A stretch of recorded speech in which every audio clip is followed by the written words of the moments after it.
Estás escuchando Doom, Dame un motivo. Hasta las 13.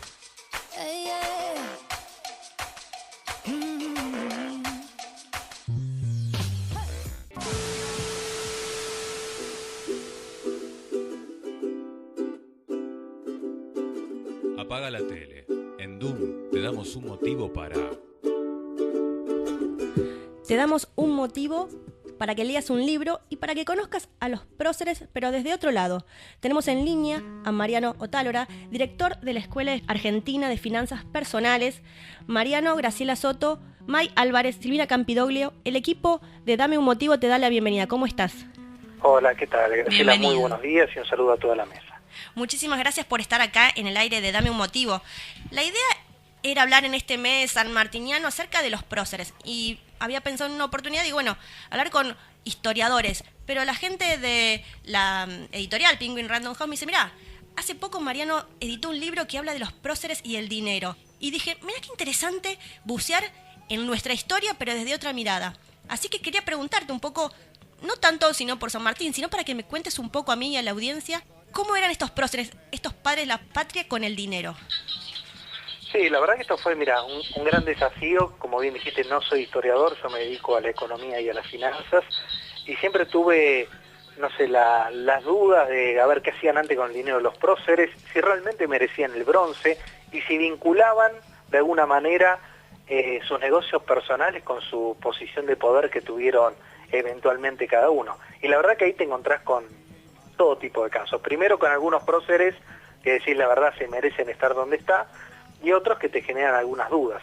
Entonces yo en el libro desarrollé o investigué la vida de San Martín, Belgrano, Roca, Rosas, Rivadavia, Sarmiento, y te encontrás, por ejemplo, hablando de San Martín, que San Martín sin duda merece el bronce, fue uno de los grandes hombres de la patria que tuvo la Argentina, que le vas a encontrar cositas. Si vos querés meter algunas cosas negativas, las vas a encontrar, porque todas las tenemos, pero la verdad que su manejo financiero, primero no le encontrás ningún tipo de negociado que ponga en duda lo que fue San Martín, a diferencia de lo que podés encontrar, por ejemplo, con un tipo como Rocco Rivadavia.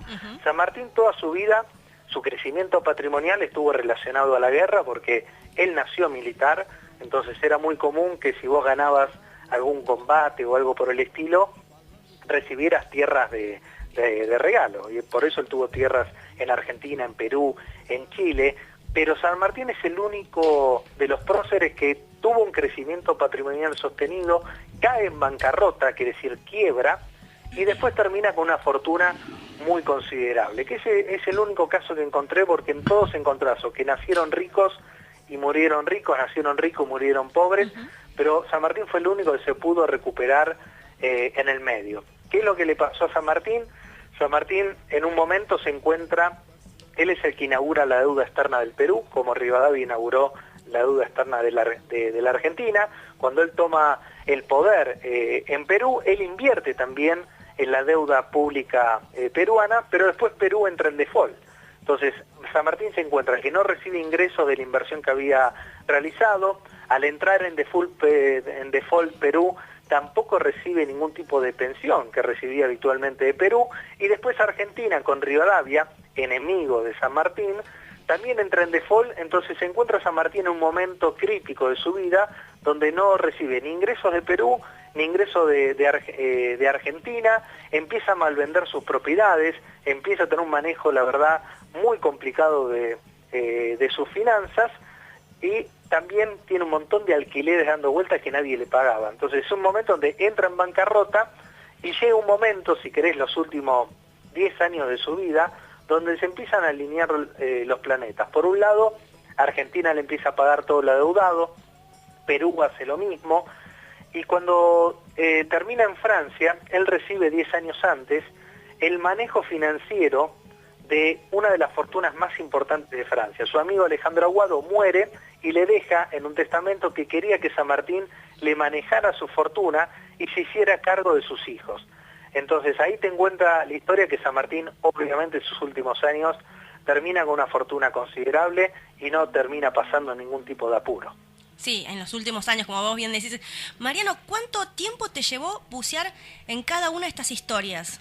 Mira, te digo 3 años y me quedo corto, porque primero fue una tarea titánica, yo pensé que iba a ser mucho más fácil, no hay mucha bibliografía, los historiadores se ocuparon como corresponde de escribir o de desarrollar otras partes de cada uno de estos personajes, pero no la parte financiera. Entonces a mí en un momento me encontré con que no me alcanzaba con leer a los personajes, sino tenía que estudiar muchísimo de la economía mundial o también algo más global y no tanto tan local como la Argentina. Pero fue una tarea muy grande que yo primero trabajé con un grupo de historiadores que me validaron todas las historias de los próceres, y después la validé con un segundo grupo de historiadores.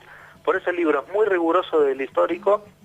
Lo que vas a encontrar también es por ahí un análisis, muchas cosas las pongo que son interpretaciones mías de la época, porque no hay nada escrito sobre eso, sobre situaciones particulares de los próceres, de si vinculaban o no sus decisiones particulares con decisiones políticas. Estaba pensando cuando te escuchaba relatar cómo terminó San Martín, digamos, ya al final de su historia, con una gran fortuna. Pensaba también que les suele pasar a los artistas plásticos muy, muy reconocidos, cuando una vez que mueren, sus obras, pero pegan saltos siderales, pero en su transcurso de vida, por lo general, son muy pobres también. Estaba pensando, hacer un libro relacionado con las finanzas de los artistas plásticos.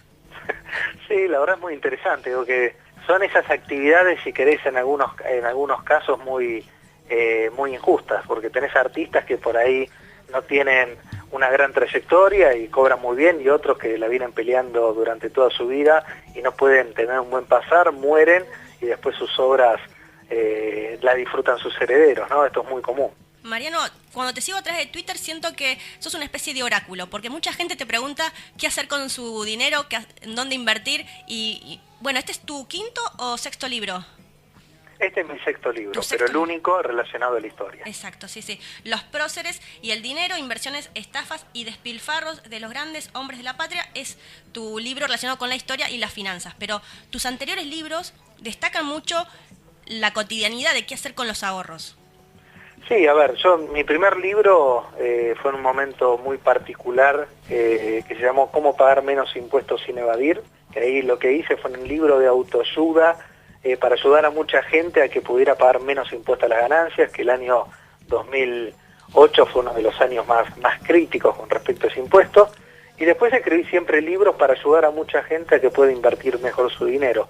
Porque yo entiendo que atrás del dinero hay objetivos y sueños que las familias pueden cumplir. Y más en un país como la Argentina, que tenés crisis sistemáticas, crisis destructivas, crisis que muchos aprovechan pero la mayoría pierde. Me parece que tener educación financiera, cultura financiera, te ayuda a evitar muchos problemas, y mucha gente hoy sería más feliz o tendría menos problemas si hubiese construido un patrimonio que le dé mayor seguridad en sus vidas.